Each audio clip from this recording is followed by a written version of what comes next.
We're all familiar with electrical resistance, right? It's the reason your toaster gets hot or your phone warms up when it's charging. And we usually think about it with Ohm's law for a normal, everyday wire. But what happens when you shrink that wire down, I mean way down, to the size of a single atom or molecule? How do you even begin to think about resistance then? Well, to wrap our heads around that, we've got to completely flip our perspective. On one hand, you've got the traditional top-down approach. You start with a big chunk of material and describe its properties. It's kind of like sculpting a statue by chiseling away at a huge block of marble. But for the wild world of nanotechnology, we need a bottom-up view. We start with the smallest possible pieces, individual atoms, and build up from there to see how resistance comes to be. And this new perspective isn't just an academic exercise, it's absolutely crucial. As the physicist Supriyo Datta points out, the old way of thinking can actually hide the beautiful, simple physics that's going on in these tiny, tiny systems. So let's do it. Let's take that journey inward and uncover that simple physics from the ground up. All right, so our first step on this whole bottom-up journey is to basically map out the terrain. Before we can understand how electrons flow, we first need to figure out what paths, what highways, are even open for them to take. This is what we call the electron energy landscape. And this isn't just theory, Take a look at this. This is a nanotransistor. It's the heart and soul of all modern computing. The channel, the place where all the magic happens, can be just a few dozen atoms long. That's it. At this scale, thinking atom by atom isn't just a cool idea, it's the only way that makes sense. So, to really understand a device like this from the atom up, what does its energy map even look like? Well, think of it like this. Imagine a bunch of shelves where electrons can hang out. They're lazy, so they always fill up the lowest shelves first.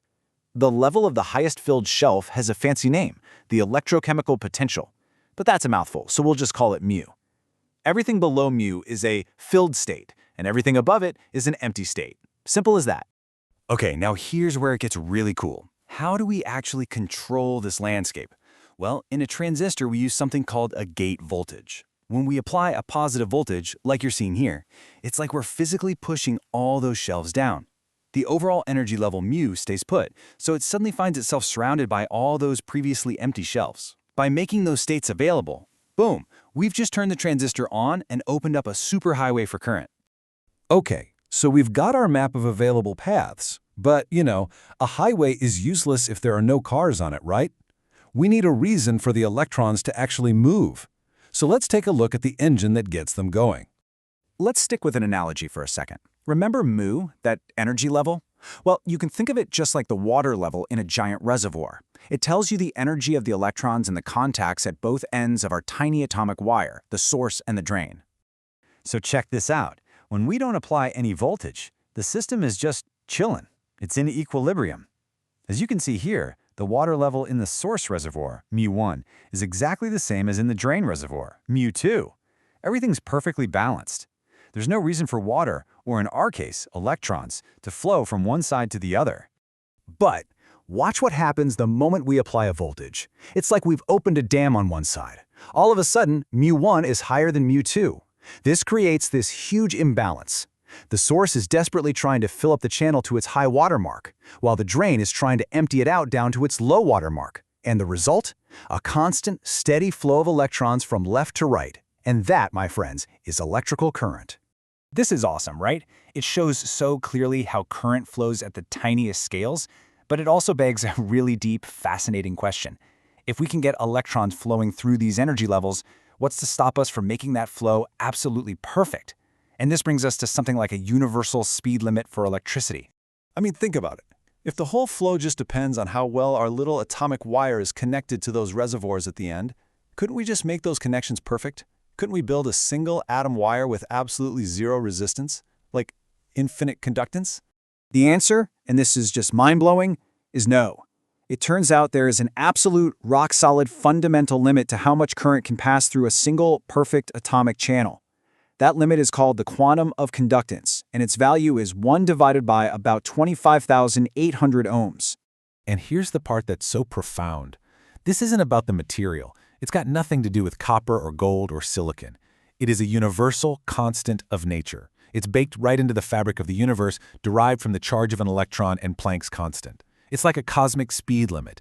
No matter how perfect your wire is, you cannot push more current through a single quantum channel than this.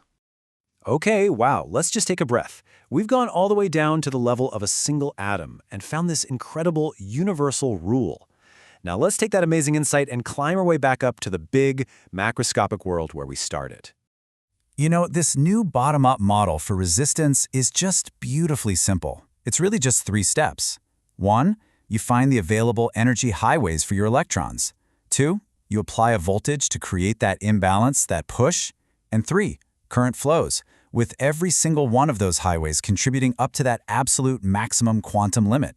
And here's the real kicker. That good old Ohm's law that we all learned in school, it's not a different set of rules. It's just what happens when you have billions and billions of these tiny atomic channels all operating at the same time, in parallel.